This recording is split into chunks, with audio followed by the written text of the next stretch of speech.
जी हाँ, आज भी मेरे एक और नवासे को ले गए। रात जहाँ छापा मारा उन्होंने 1 बजे के करीब, और उसमें मेरा नवासा था कासिम, उसको ले गए।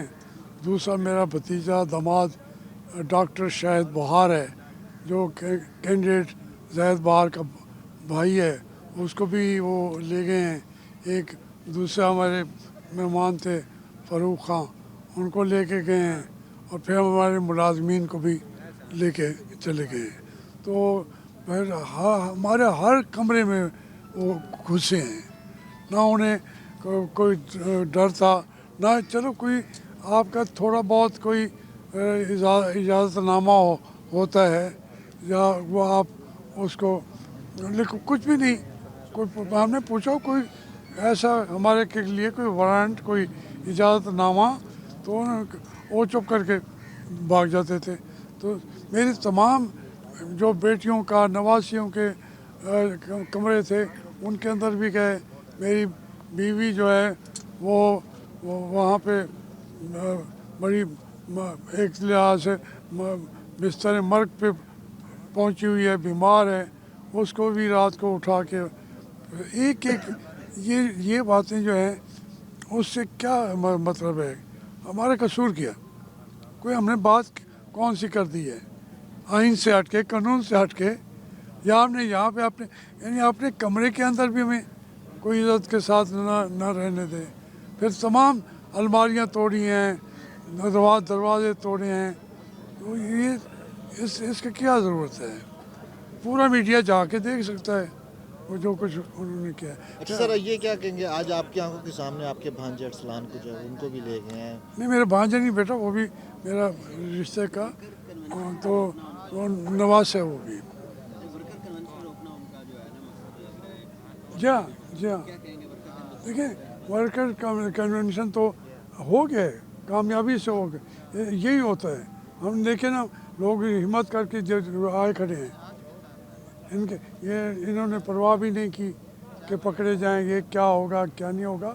लोग आज आ जाते हैं, लेकिन उन्होंने अपने तर्ज अमल से ये साबित कर रहे हैं कि आप पाकिस्तान के शहरी नहीं हैं।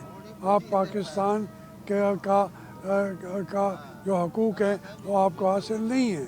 आपको इलेक्शन हिस्सा लेने की, गुफ्तगू करने की, उसकी भी इजाज़त नहीं है। ये अजीब व गरीब किस्म का इंतखाबात हो रहे हैं कि वो एक तरफ एक दो पार्टियों को खुली इजाज़त है जलसे करने की। यहाँ एक छोटा सा कन्वेंशन था, 200-250-400 आदमी आ जाते ज़्यादा से ज़्यादा, और किसी से का क्या बिगड़ा था? हम अपने जो कहते हैं अपने घर के वेड़े में हम इकट्ठे हो रहे थे। तो वो ये बात ज़ाहिर कर रही है कि ये इंतखाबात जो हैं ये गैर जानिबदाराना नहीं हैं, ये इंतखाबात जमहूरी भी नहीं है। और इसका रिज़ल्ट जो है वो भी ऐसा ही होगा कि कौम ने 2-4 महीनों के अंदर उसको उठा के फेंक देना है। भुट्टो साहब ने इलेक्शन कराए थे, और जो लोगों ने उसको समझा कि वो उन्होंने गलत किया है, तो लोगों ने बाइकाट कर दिया। जब बाइकाट किया, आपको याद होगा 77 में जब उन्होंने बाइकाट किया, तो फिर भुट्टो साहब ने इलेक्शन वो जो थे वो ख़त्म हो गए। भुट्टो साहब को मुज़ाकरात करने पड़े। अगर इन्होंने इस तरीके से इलेक्शन कराए तो इससे हुकूमत तो कोई आएगी नहीं। ये बिल्कुल वही होगा जो भुट्टो साहब के 77 के इलेक्शनों में हुआ था। उसके बाद फिर वो भुट्टो साहब के लिए नुकसानदेह हुआ। भुट्टो साहब की उसमें जान चली गई। इसका इनको सोचना चाहिए कि हमें अपनी तारीख़ की मिसालें बाहर से लेने की ज़रूरत नहीं है। हमारी सरज़मीन पे यही कुछ होता है, और उसके नतीजे भी वही होंगे जो पिछले इलेक्शनों के होते रहे हैं।